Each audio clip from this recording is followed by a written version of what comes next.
एक गांव में एक छोटा सा बच्चा था। उसके पिता तो थे, लेकिन माँ की मृत्यु हो गई थी। पिता सारा दिन काम करता और अपने बेटे को पाल पोस कर बड़ा करता है। वह सारे सुख अपने बेटे को दे देता है, जो एक माँ दे सकती थी। उस पिता ने कभी कुछ नहीं मांगा, सिर्फ इतना ही मांगा कि मेरे बेटे को कोई परेशानी ना हो। दिन बीतते गए। बेटा पढ़ लिख कर अच्छा जॉब भी करने लगा है और वह शहर में रहने लगता है।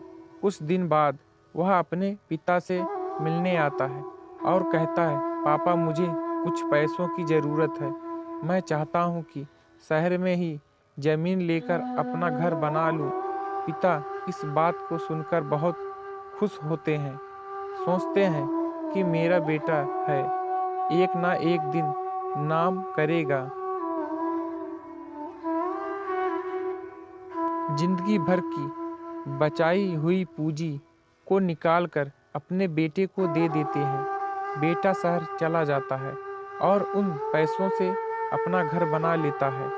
पिता इधर इंतजार करता रहता है कि मेरा बेटा फिर से आएगा, एक ना एक दिन तो मेरे पास आएगा।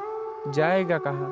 उसके पास अब कोई नहीं जाता था, क्योंकि ना ही अब उस पिता के पास पैसे थे और ना ही रहने का जगह था। कुछ दिन बाद बेटा फिर लौट कर आता है और अपने पिता से कहता है, पापा अब आप दादाजी बनने वाले हैं। पिता को बहुत खुशी होती है। इस बात को सुनकर वह कहते हैं, तू मुझे मेरे बहू और पोतों से कब मिलाएगा? बेटा कहता है, बस पापा थोड़े दिन और। पापा मुझे कुछ पैसों की ज़रूरत है, क्योंकि आजकल थोड़ा जॉब में खींच बीच हो रहा है, जिसके कारण से मुझे कुछ दिन के लिए सस्पेंड कर दिया गया है। पिता के पास कुछ नहीं रहता है देने के लिए, लेकिन फिर भी कहता है, अच्छा बेटा तू रुक, मैं अभी आया कुछ पैसों का बंदोबस्त करके। पिता बाद में महाजन से कुछ पैसे उधार लेकर अपने बेटे को दे देता है और बेटा पैसे लेकर शहर चला जाता है। बरसों गुजर जाते हैं।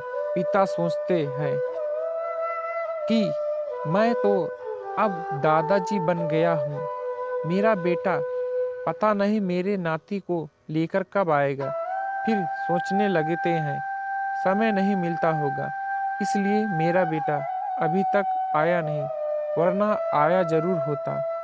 तब तक महाजन दो तीन आदमी को लेकर उस पिता के घर पर आता है और कहता है कि आपके वादे के मुताबिक मैं पूरे 3 महीने बाद आया हूँ अपने पैसे ले जाने। पिता कहते हैं, मेरे पास पैसे नहीं हैं देने के लिए। महाजन कहता है, जब पैसे देने नहीं थे तो आपने मुझसे उधार क्यों लिया? तभी पिता कहते हैं, ठीक है रुको, मैं तुम्हारे लिए पैसों का बंदोबस्त करके ला आता हूँ। और वहाँ के नज़दीकी अस्पताल में चले जाते हैं।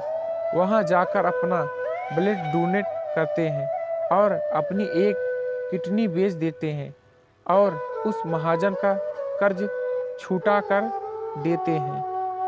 किडनी बेचने के बाद उनकी स्थिति और भी खराब हो जाती है और वह उस राह में जी रहे होते हैं कि मेरा बेटा एक दिन आएगा जरूर। इस आस में जीते जीते एक दिन पिता की मृत्यु हो जाती है, परंतु उस बेटे को अपने पिता को आग देना भी नसीब नहीं हुआ। आपको ये कहानी कैसी लगी? नीचे कमेंट करके हमें ज़रूर बताइएगा। अगर आपको ये कहानी पसंद आई हो तो अपने दोस्तों के साथ ज़रूर शेयर करें और हमारे चैनल को सब्सक्राइब करें। ऐसे ही प्यारी कहानियाँ सुनने के लिए हमारे यूट्यूब चैनल से जुड़ें।